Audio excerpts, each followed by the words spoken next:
Decisions came out. I'm a senator! Look, there's a link.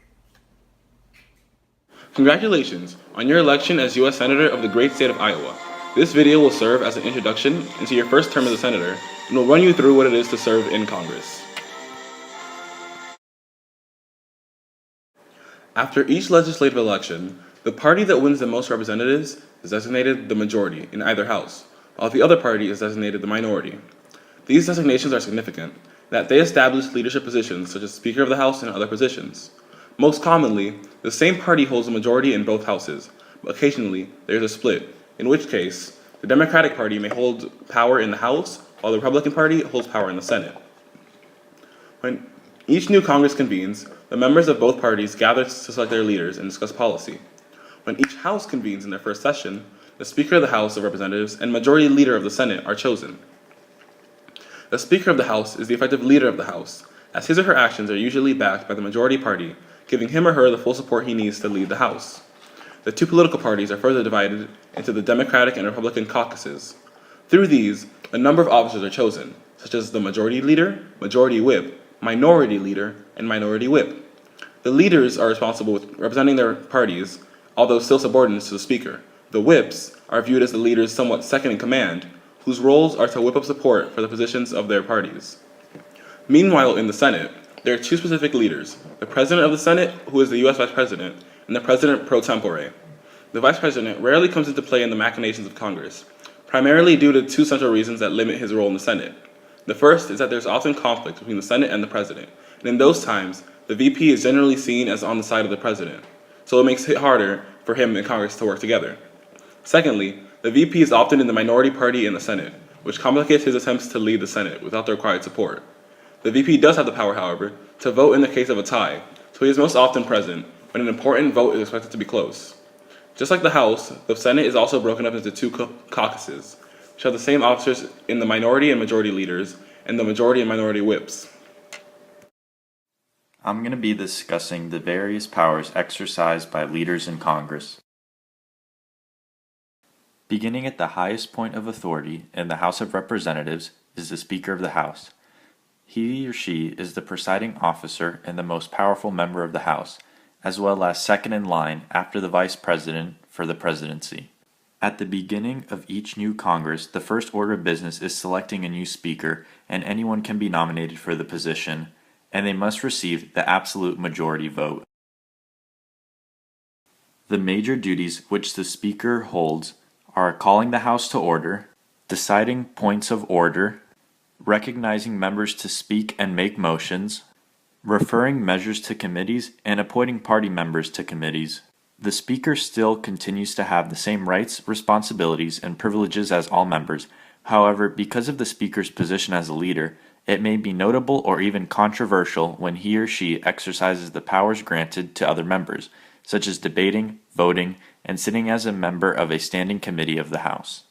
A major assistant to the Speaker of the House is the Majority Leader, elected by the party with the most members in the House. The Majority Leader is charged with scheduling legislation for floor consideration, including daily, weekly, and annual legislative agendas, consulting with members to gauge sentiment on issues, urging colleagues to support or defeat measures on the floor, and, in general, work to advance the goals of the majority party.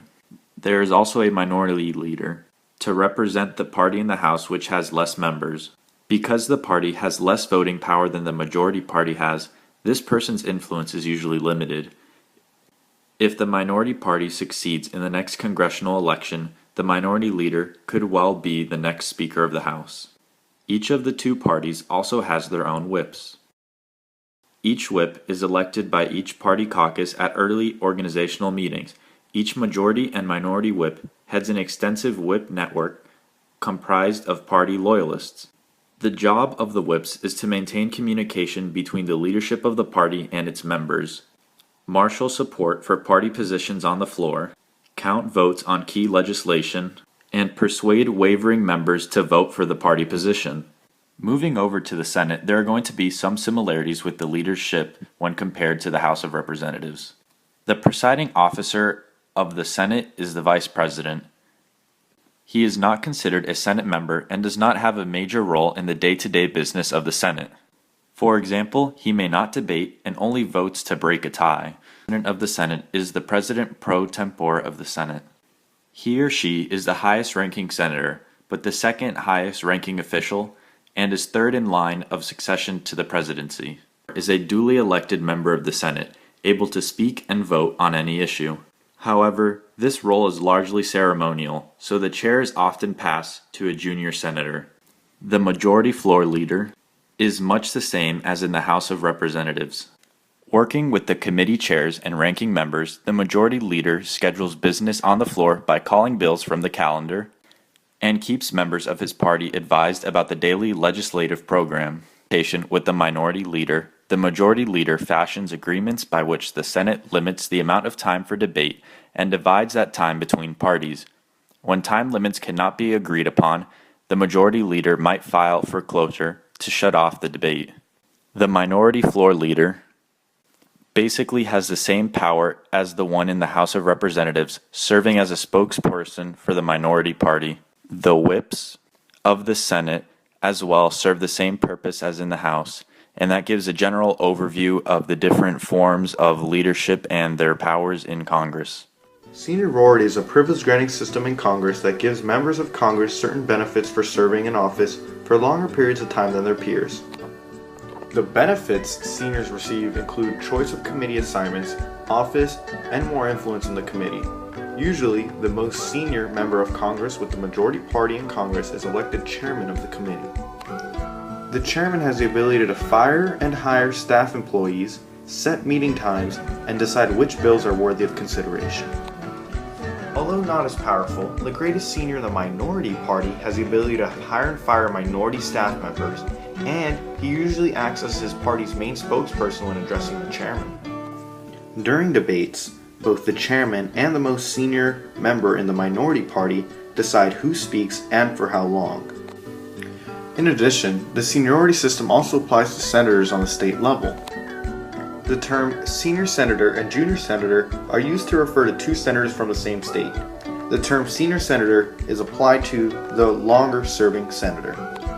Even though seniority is implemented by the Senate and senior members do receive some special treatment, there is no real rights or power that is bestowed on senators due to seniority. Generally speaking, a senator would have more power being a part of the majority party than being the most senior member of a minority party. Now, some might think, how do I know who's a senior member? Well, fortunately, it can be visually represented. More senior members of the Senate will sit close to the front of the Senate chamber, rather than in the back like some of the more junior senators. Now let's talk about the role of committees in the conducting of congressional business. A standing committee is a permanent committee that deals with specific policy matters, such as agriculture, energy and natural resources, or veteran affairs. A select committee is a temporary committee appointed for a specific purpose. Most are formed to investigate a particular issue, such as the Senate Watergate Committee. A joint committee is made up of members of both houses of Congress. It may be a select committee or perform routine duties. A conference committee is a temporary committee of members from both houses of Congress, created to resolve the differences in House and Senate versions of a bill. It is a compromise committee. Most of the legislative business of Congress occurs in committees. Committee assignments in the House and Senate are determined by the House and Senate leadership and a caucus of the two political parties. Members of Congress attempt to get on the committees that will allow them to do the most constituent service and help them get reelected. Committees serve as mini legislators, performing the tasks of investigating and debating bills that, due to time constraints, could never otherwise receive the consideration of Congress.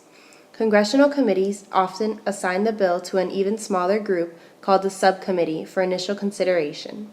The fate of a bill depends largely on the membership of the committee and subcommittee that first considers the bill. Supporters of a bill must also decide which house of Congress should consider the bill first. House has more committees than Senate. House members serve on fewer committees and as a result are considered to have more expertise than senators. Unless a committee member takes a special interest in a bill, the bill will either be quickly rejected or ignored until the end of a congressional session. Committees have responsibilities in addition to writing laws. They are responsible for the oversight of many bureaucratic agencies and departments. Heads of regulatory agencies often have to appear to give testimony or to plead for money and personnel before congressional committees. So let's talk about committee selections. Generally, the committee member of the majority party with the most seniority becomes the chair, and the senior member from the minority party becomes the ranking member. The ranking member becomes chair if the minority party becomes the majority party. This actually happened in 2001 when a member of the Republican-controlled Senate left the Republican Party to become an independent. All Democrat ranking members of the Senate committees became the chairs, while the Republican chairs became the ranking members. The same principle applies to the House of Representatives. Committee assignments in the House and Senate are determined by the House and Senate leadership and a caucus of the two political parties.